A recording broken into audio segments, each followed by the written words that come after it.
안녕하세요. 저는 한국에 사는 돈이라고 합니다.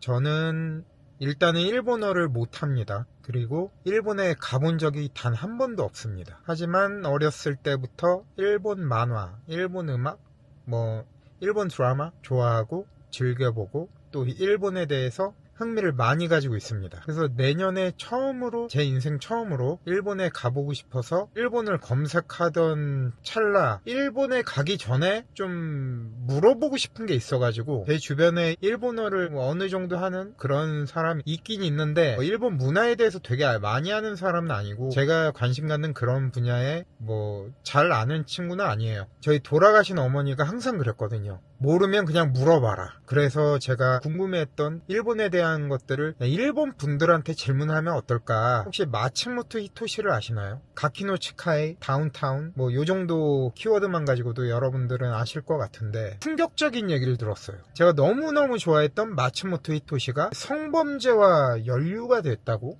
검색을 쭉 해봤어요. 그분한테 무슨 일이 생긴 겁니까? 그분이 잘못한 게 맞나요? 무슨 재판을 하고 있다 이런 얘기는 제가 들었거든요. 제가 가키노 츠카이를 굉장히 자주 봅니다. 절대 웃으면 안 되는 그런 시리즈, 병원, 경찰서, 여관 등등. 그분을 너무 좋아하는데 제가 상상도 못한 어떤 일이 생긴 것 같더라고요. 그래서 여러분들께 꼭 질문을 드리고 싶었습니다. 그래서 이게 첫 번째 질문이었고요. 그리고 두 번째 질문이 뭐였더라? 볼게요.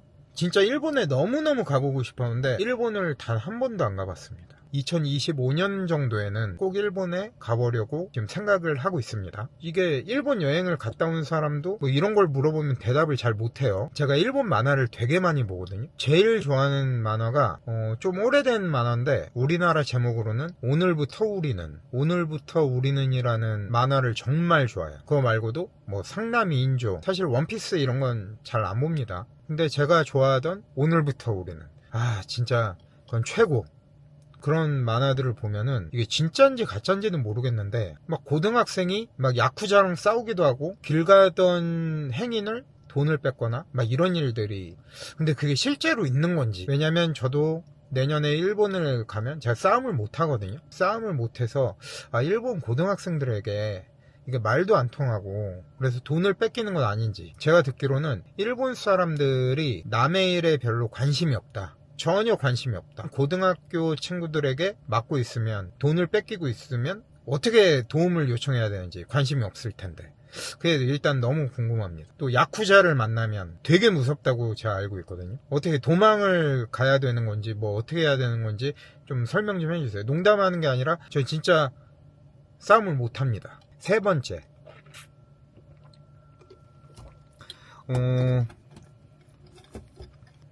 일본 갈 여행지를 선택하는데 제가 어렸을 때 했던 일본 게임 중에 나의 여름방학이라는 게임을 했어요. 나의 여름방학 1은 못 해봤고 나의 여름방학 2. 그때 봤던 일본 시골이 너무 예뻐요. 그 게임 보면 수영도 하고 수영은 어디서든지 할 수 있지만 장구벌레? 벌레 갖다가 싸움하고 꼬마애가 자기 가족들 자기 친척 집에 시골에 여름방학 때 놀러가는 내용이에요. 시골이 너무 이쁘고 그래서 제가 그런 데를 가보고 싶거든요. 그런 시골은 어디 있습니까? 혼자 가도 되나? 호텔이나 모텔? 이런 것들이 있나요? 그런 곳이 있으면 좀 알려주십시오. 여러분들이 이런 걸 잘 알려주면 한국에 대해서 궁금한 게 있으면 제가 보답할게요. 제가 한국은 좀 잘 압니다. 네 번째 질문. 제가 이거 옛날부터 너무 궁금했는데 일본에는 고양이들이 굉장히 많다고 들었거든요. 실제로 유튜브에서도 많이 봤고. 근데 한국 고양이들하고 다르게 일본에서는 고양이를 키워도 문을 열어놓고, 집 문을 열어놓고 왔다 갔다, 고양이가 밖에 갔다가 안에 들어왔다가 밖에 갔다가 안에 들어왔다가 생활을 하기 때문에 30년을 고양이가 살 수 있다고 그러더라고요. 자유로운, 스트레스를 받지 않고. 그게 진짜입니까? 제 친구한테 우겼다가 진짜 최근에 개망신을 당했습니다. 아무리 스트레스를 안 받아도 어떻게 고양이가 30년을 사냐고 저한테 사이코냐고. 근데 저는 진짜 그렇게 들었거든요. 집 밖에 왔다 갔다 하고 자유롭게 지내니까 30년을 살 수 있다. 굉장히 생명이 길다. 사람도 스트레스 받으면 암도 생기고 병에 걸리잖아요. 평온하게 살면 진짜 사람도 오래 살지 않습니까? 궁금합니다. 일본의 고양이가 30년을 살 수 있는지, 제가 듣기로는 그랬거든요. 진짜 답변 좀 해주십시오. 이거 말고도 한 최소 100가지 정도는 더 있거든요, 제가 하고 싶은 질문이. 근데 이게 영상을 올리면 정말 답변을 해주실지 좀 부탁드리겠습니다. 도저 요로시고.